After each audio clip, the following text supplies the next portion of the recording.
सोनीपत के श्री खाटू श्याम ट्रस्ट द्वारा आज अमावस्या के उपलक्ष्य पर श्री श्याम रसोई का शुभारंभ किया गया, जिसमें मुख्य अतिथि के रूप में राजनेता और समाजसेवी से बाबा बने अमित बिंदल पहुंचे। बाबा अमित बिंदल ने श्री श्याम मंदिर में पहुंचकर पहले बाबा श्याम के दर्शन किए व रिबन काटकर श्याम रसोई का शुभारंभ किया। इस दौरान ट्रस्ट पदाधिकारियों ने उनका फूल मालाओं व श्री खाटू श्याम ट्रस्ट का पटका पहनाकर स्वागत किया।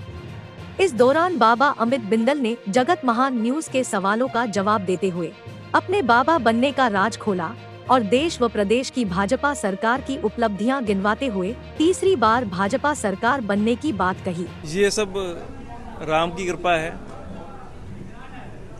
जिसने लिया राम का नाम उसके हो गए सारे काम।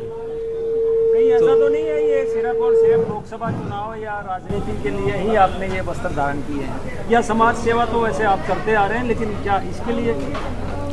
देखिए, जिस तरह से हमारे देश के यशस्वी प्रधानमंत्री माननीय नरेंद्र मोदी जी ने अथक प्रयास किए और 500 साल बाद संभव हो पाया, राम मंदिर का निर्माण किया अयोध्या में और हमारे भगवान श्री राम लला जी की उनकी मूर्ति प्राण प्रतिष्ठा हुई, अयोध्या लौटे, तो उसी तर्ज पर हम तो उनके सिपाही हैं माननीय नरेंद्र मोदी जी के।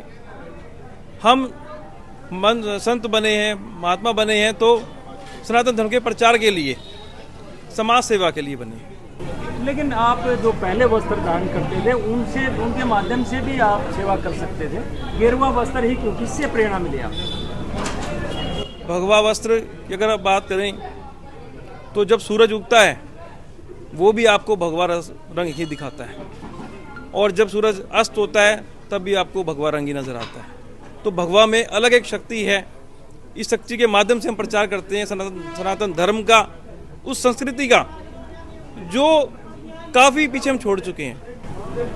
लेकिन जिस प्रकार से आजकल आप पूरे लोकसभा क्षेत्र में अलग अलग जगह पे हवन आदि कर रहे हैं, तो ये संतों का काम था, वो आप कर रहे हैं आजकल संत के रूप में, तो क्या उसी तरीके से आप आगे चलने वाले हैं? जिस तरह से हमने पूरी लोकसभा के अंदर 9 विधानसभाओं में सफलतापूर्वक यात्राएं निकाली, आमंत्रण यात्राएं राम मंदिर के लिए, उसी तर्ज पर हम पूरी लोकसभा के हर विधानसभा में जाकर हवन यज्ञ कर रहे हैं विधानसभा वासियों के अच्छे भविष्य और स्वास्थ्य के लिए और कष्ट निवारण के लिए। जी, लेकिन लोकसभा का चुनाव अभी आचार संहिता लगने वाली है और आप पूरी तरह से सक्रिय हैं, किस तरह से देखते हैं कि आप भाजपा आपको आशीर्वाद देगी क्या? ये राम की कृपा है। आज बाबा बिंदल अपने कर्म कर रहा है और सनातन धर्म का प्रचार कर रहा है, और हमारे मोदी जी के जो शीर्ष नेतृत्व हैं वो उनका फैसला होगा। कुछ बातें, कुछ निर्णय वो भविष्य के गर्भ में हैं।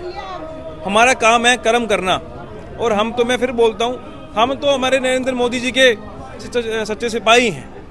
आज हम अपना कर्म कर रहे हैं और धर्म का प्रचार कर रहे हैं। लेकिन जिस प्रकार से ईडी के लोग हैं, जो इंडी के लोग हैं, वो सभी के सभी लोग जो है ना मोदी के ऊपर आरोप लगाते हैं कि ईडी का गलत उपयोग करके विपक्षी लोगों को दबाना चाहते हैं, क्या सोच रहे हैं? देखिए, ईडी हो या किसी और, वो एक निष्पक्ष एजेंसी है। अगर कोई भी इसमें दोषी पाया जाता है, वहाँ पे छापे भी पड़ेंगे, सारे काम होंगे।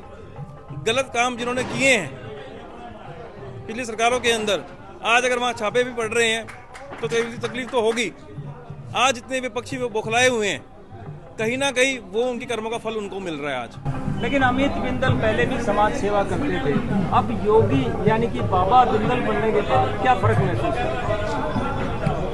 संतों की सोच में एक अलग ही आपको फर्क नजर आएगा, एक भाव नजर आएगा, क्योंकि एक आम इंसान में और एक जब भगवा वस्त्र धारण कर लेते हैं, खुद में बदलाव इंसान महसूस करता है, जो आज सब समाज के सामने है। जैसे राजस्थान में बाबा बालकनाथ का नाम आगे चला, उधर यूपी में जो है योगी बाबा चल रहे हैं, तो क्या आपने उसी तर्ज पर जो है शंकराचार्य से भेंट कर आपने बाबा का देखा? देखिए, मैं तो बार बार की बात कहता हूँ, मैं श्री राम का हूँ, हम श्री राम के भक्त हैं, और जिसने लिया राम का नाम उसका हो गया सारा काम, उसका हो गया बेड़ा पार।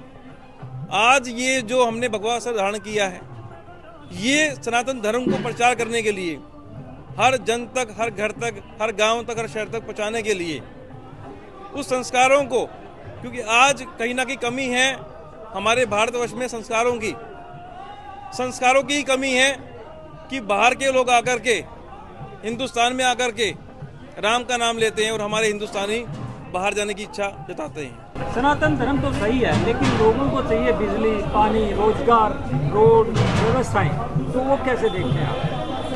पिछले 9.5 सालों में माननीय नरेंद्र मोदी जी के कार्यकाल जो रहा 9.5 साल का, उस कार्यकाल में जो आप देखिए, अगर आपने बात करी सड़कों की, तो आज पूरे हिंदुस्तान में सड़कों का जाल बिछा हुआ है। आप बात करें रोजगार की, तो अलग अलग व्यवसाय देकर के, बात करें मेक इन इंडिया की, वो मोदी जी का निर्णय ही था 2014 से पहले। जो अगर मैं बात करूं इलेक्ट्रॉनिक्स की, मोबाइलों की, वो बाहर बनते थे। पहली बार इतिहास में ऐसा हुआ हिंदुस्तान में आज मेक इन इंडिया के तहत मोबाइल, बड़ी बड़ी कंपनियां हिंदुस्तान में आके मोबाइल बनाती हैं।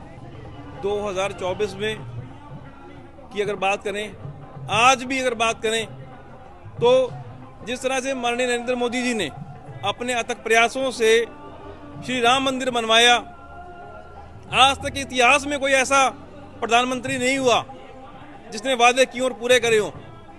पहले ऐसे प्रधानमंत्री हुए हैं हिंदुस्तान में, उन्होंने बोला 3 तलाक, आप देखिए उन मुस्लिम बहनों ने उनको वोट दिया। धारा 370, जम्मू कश्मीर के अंदर जो हमारे 100 में से 10 भाई होते थे, हरियाणा के होते थे, हरियाणा के, आज उन परिवारों से जाके पूछो कि क्या हालात थे 2014 से पहले, आज हालात क्या हैं। अगर आप बताए राम मंदिर की 500 साल बाद ऐसा हुआ नरेंद्र मोदी जी के अथक प्रयासों से। नहीं तो अगर विपक्ष की बात करूं, 2014 से पहले कहां थे वो लोग। आज जब उनको निमंत्रण दिया गया, उन्होंने उस निमंत्रण को भी ठुकरा दिया, और जो राम का नहीं वो किसी काम का नहीं। एक आखिरी सवाल, राम मंदिर बनने का क्या भाजपा को फायदा होगा? राम मंदिर बनने का आम जन को फायदा होगा और सबको लाभ होगा। और जो प्रयास किए हैं, मेरा तो मानना ये है, जिस तरह से माननीय नरेंद्र मोदी जी ने प्रयास किया और राम मंदिर बनवाया, आज पूरा जन समूह उनके साथ खड़ा है, हर वर्ग उनके साथ खड़ा है, और 2024 में अब की बार 400 पार। इस दौरान ट्रस्ट पदाधिकारी अनुज कुमार ने बताया कि बाबा अमित बिंदल श्री श्याम ट्रस्ट के पहले से ट्रस्टी है और हमेशा सहयोग करते आए हैं। उन्होंने बताया कि असहाय लोगों के लिए श्री श्याम ट्रस्ट द्वारा श्री श्याम रसोई की शुरुआत की गई है, जहां पर बसंत पंचमी के दिन बाबा का बागा बटेगा और पीले चावल बनाए जाएंगे। अमित बिंदल जी आज ही बाबा नहीं, हमारा मंदिर की प्राण प्रतिष्ठा 4 जून 2022 को हुई। उससे पहले इन्होंने यहाँ पे ट्रस्टी के रूप में अपने आप को जोड़ा और मंदिर को सहयोग देते रहे। आज भी कभी भी इनसे बात हो तो हर समय मंदिर में सहयोग के लिए हमेशा तैयार रहते हैं। एक ही मैंने परसों इन्हें सिर्फ फ़ोन किया, किसी कारणवश मैं नहीं जा पाया, उन्होंने कहा भाई मैं ज़रूर आऊँगा। निजी व्यवस्था के कारण थोड़े लेट हुए, लेकिन उन्होंने कहा मैं ज़रूर आऊँगा और वो पहुँचे।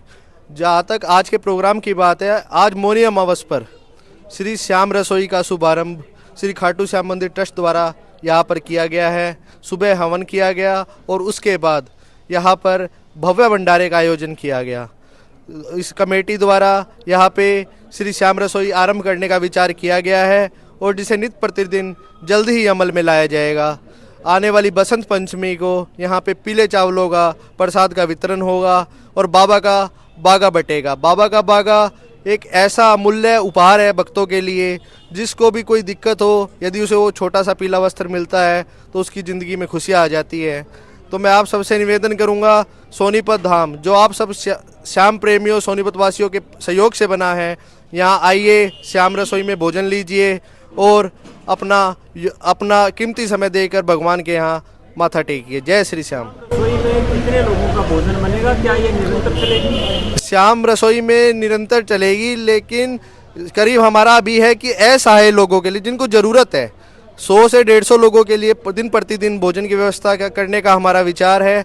जल्दी ही मंदिर कमेटी इस पर बैठ के निर्णय करेगी और इसे नित्य प्रतिदिन सुचारू रूप से चलाने में पूरा सहयोग करेगी। लगभग कितने लोग 150 लोगों के करीब हर रोज़ जो ऐसा आए हैं जिनको ज़रूरत है उनके लिए खाने की व्यवस्था की जाएगी।